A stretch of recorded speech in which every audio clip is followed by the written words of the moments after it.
Good day mga ka-sports natin dyan. MJ Phillips and Brock Van Sickle hindi nga umubra kay Phenom superstar Alaysa Valdez and Tots Carlos, syempre ang Darna Gemma Galanza. Marami talagang nagulat sa pagkatalo nga ng Angels dahil kitang-kita naman natin na ang laban nila kahapon ay medyo talaga tagilid ang creamline. Ngunit kahit nga lamang na ang kupunan nga ni Sabete ay hinabol nga to ng ating Queen Gemma Galanza at kitang-kita naman natin na talagang ginalingan naman ng creamline. Subalit nga marami ngang mga usap-usapan ng mga kaakibat nga sa pagkapanalo ng creamline kontra nga sa Petrogas. Iyan na nga ang sinasabi na di umano ay medyo may pinapaboran daw ang referee. Ngunit alam nyo ba ang tunay na dahilan kung bakit natalo ang Petrogas Angels? Yan ngayon ang ating pag-uusapan. Sa vlog natin na ito, makikita ninyo kung ano ang mga kakulangan at ano ang rason at meron tayong mga detalye ng kanilang statistic sa kanilang laban kung bakit nga natalo ang Angels. Pero bago ang lahat, subscribe ka muna. I-click ang ating notification bell para lagi kang updated sa lahat ng issue sa volleyball. Susunod na. Stars, I'm a fool for your love.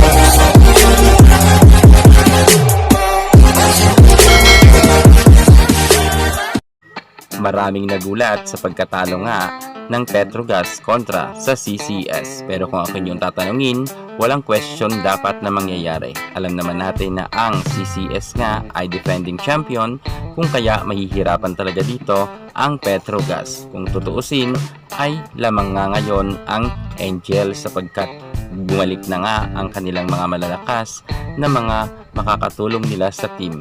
Gaya nga ng nasabi natin na si MJ Phillips at Brock Van Sickle na kung saan ay talagang maganda nga ang kanilang tandem.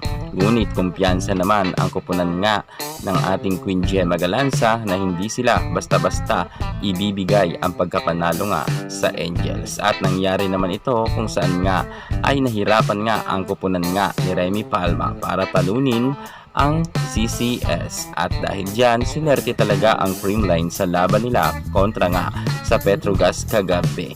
At eto nga atin iisa-isahin ang rason kung bakit nga natalo ang Petrogas ng creamline. Eto na nga ang tunay na rason at dahilan para nga mawala ang inyong pagdududa dahil nga karamihan sinasabi kasi ninyo na meron lutong naganap kagabi. Pero wala po talagang lutuan na nangyari dahil ito nga ang katotohanan. Ito ang mga buong detalye ng laban nga ng dalawang malakas na team na ito. Subalit mas umanga talaga ang creamline kung ikukumpara natin sa Angels. At narito na nga ang mga kakulangan ng Angels. Unahin na natin sa kanilang setter. Sa salpukan nga ng dalawang setter na si Janelle Cheng versus naman kay Kyle Negrito ay lumamang nga itong si Negrito ng 2 puntos. Akalaan nyo ba naman na kahit nga setter lamang itong si Negrito ay naka-4 na puntos siya. Subalit si Cheng naman ay meron naman 2 points. Pero kung ikukumpara natin ng dalawa, mas lamang nga si Kyle Negrito at mas umangat nga pagdating nga sa kanilang mga puntos. Bagamat magaling naman si Cheng, ay hindi rin papakabog itong si Negrito. At kita naman natin na nakaka-score talaga siya. Lamang nga siya ng 2 puntos kay Cheng.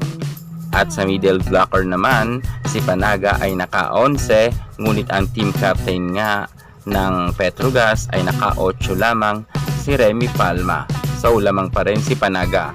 Ngunit pagdating naman kay Risa Sato ay naka-4 lamang ito at sobrang napataob naman siya sa harapan nila ni MJ Phillips na meron ngang 17 points. Mas lamang naman itong si MJ Phillips kay Risa Sato. At pagdating naman sa mga veterana gaya nga ni Aisa Maiso Puntillas at Alaysa Valdez, same lang nga ang dalawang veteranang ito na naka-10 puntos. Yes mga ka-sports. At kung susumahin talaga ay talagang halos close fight ang laban. Ngunit saan ba talaga nagkatalo kung bakit nga natin nasabi na natalo ang Angels? Sobra kasing dami nilang error din. Error lang talaga ang nagpapatalo nga dito sa Angels. Yun talaga ang kalamangan nga ng CCS sa kanila. ang error nila ang siyang nagpataob rin sa kanila. Pagdating nga sa kanilang match statistics, sa attacking, lumamang lamang ang Creamline ng 1 puntos. So, ibig sabihin ay close fight talaga ang laban.